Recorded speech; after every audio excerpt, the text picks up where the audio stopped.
It is that time again. 13F filing season is here, and we finally get the behind-the-scenes look on what the world's biggest investors have been buying and selling. Today, we're looking at none other than Dr. Michael Burry. Yes, the same Michael Burry, the man who predicted the housing market crash before it happened and made a fortune betting against the system. And this time around, he has made one of the most dramatic portfolio shifts we have seen in years. He didn't just adjust a few holdings. He went full 180, from a diversified mix of stocks to an ultra-concentrated portfolio where 6 of his 7 positions are bearish bets. And his biggest bet is against one of the market's golden children, NVIDIA. In this video, we will break down what Michael Burry is holding now, which stocks he has completely walked away from, and what can we learn from his strategies. Let's dive in. As I mentioned, Michael Burry's portfolio this quarter is something else. Out of his 7 positions, 6 are put options. Now, if you're not familiar, a put option is basically a way to bet that a stock price will go down. Think of it as buying insurance that pays off if a stock falls. It's an alternative to short selling, but with somewhat limited risk. With that in mind, let's look what Michael Burry is betting against and what he thinks can still go up. Starting with his smallest position, a put on Baidu, often called the Google of China, making up about 4.6% of his portfolio. Next is another put position on Trip.com, a top Chinese traveling booking site, at 6.4%. The only long position is to Estee Lauder. The global beauty brand takes up about 6.6% of his portfolio. Then, another put on JD.com, one of China's biggest e-commerce platforms with 8.3% allocation. Next is PDD Holdings, the company behind Pinduoduo, known for its rapid growth in Chinese online retail and close to 12% of Michael Burry's portfolio. He also has a put option on Alibaba, China's largest e-commerce giant, with an allocation of around 13%. And finally, the biggest bet, nearly half of his portfolio, is a massive put position against NVIDIA, the AI chip leader. So to sum up, this is a concentrated portfolio with a clear message. Burry is betting heavily against tech, especially in China and the US, but still holding one defensive long position on consumer staples. Alright, let's talk about the elephant in the room, or maybe the juggernaut in the portfolio. NVIDIA. Nearly half of Burry's entire portfolio, 48.9% to be exact, is a bet against NVIDIA. That is not just a position, that is a full-blown statement. He's taking a massive put position, which means he's betting that NVIDIA's stock price is going to drop hard. Now here's where it gets interesting for me personally. I actually own a really small position in NVIDIA. It is less than 1% of my portfolio. I got in around the $90 price range during the recent dip. And I've even made a video where I break down its valuation, because I do believe it's a phenomenal business, especially when you look at its role in the AI and the semiconductor sectors, but not at its current $135 valuation. At this valuation, it's getting harder to justify the price tag even for a high-growth company like NVIDIA. So in a weird way,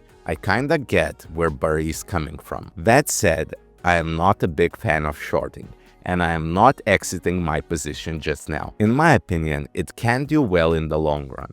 Still, this is classic Michael Burry. He's never afraid to take a contrarian bet. Remember, this is the guy who shorted the housing market when everyone else thought it was rock solid. And now, he's pointing his finger at the face of the AI boom and saying this is overhyped. Whether he's early, wrong, or spot on, this is a bold move that tells a lot about how he views the current tech landscape. Now, let's shift gears, because while the NVIDIA position is loud, the flip on the Chinese stocks might be even more fascinating. Just last quarter, over 50% of Michael Burry's portfolio was long on Chinese tech. He was buying Alibaba, Baidu, Pinduoduo, JD.com, all the big names. And now, he hasn't just sold them, he has flipped entirely to put positions. He's shorting the very same stocks he was long on just a few months ago. And that is a big move. Now sure, maybe a part of it is just taking profits.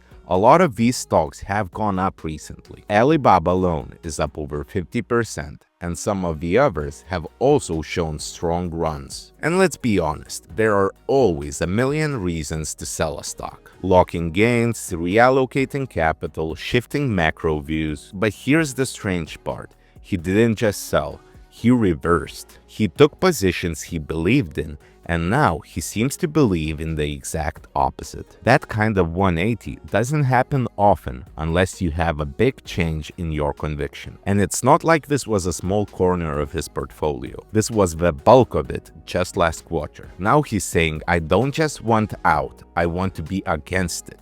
Now, full transparency, I personally own positions in PDD and Alibaba. In my opinion, there's still value in China tech if you're patient and willing to accept geopolitical risk. But clearly, Burry doesn't see it that way anymore. Whether it's concerns about China's economy, regulations, or just valuations getting ahead of themselves, we do not know exactly what flipped the switch for Burry. But across the board, Alibaba, Pinduoduo, Baidu, JD, and even Trip.com, he has gone bearish. And when someone like Michael Burry makes a move like that, it's worth paying attention. In a portfolio packed with bearish bets and put options, there is one surprising outlier: Estee Lauder. Now, this isn't a flashy tech stock or a speculative gamble. Estee Lauder is a global leader in luxury beauty products. It is known for high-quality skincare, makeup, fragrances, and hair care. What's even more interesting is the fact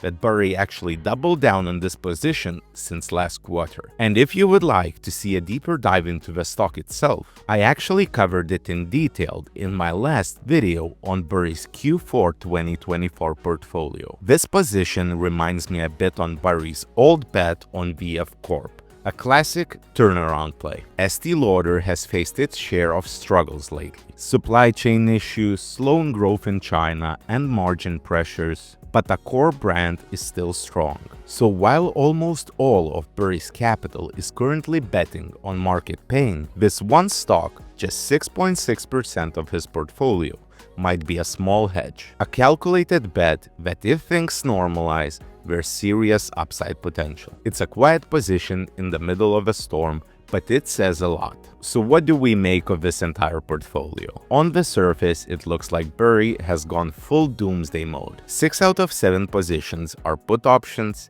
nearly half of his portfolio is shorting NVIDIA, and he's flipped completely on his Chinese positions. But look closer, and it's classic Michael Burry. This isn't the first time when he has made a bold contrarian bet when markets seemed euphoric. We've seen this before with the housing market in 2008, and more recently with the speculative tech during the post-COVID boom. However, what's different this time is the level of concentration. Gone is the diversified basket of healthcare, insurance, and consumer names. Now it's a lean, focused portfolio with just a few names and a clear message. Burry thinks the market is way overheated, especially in tech.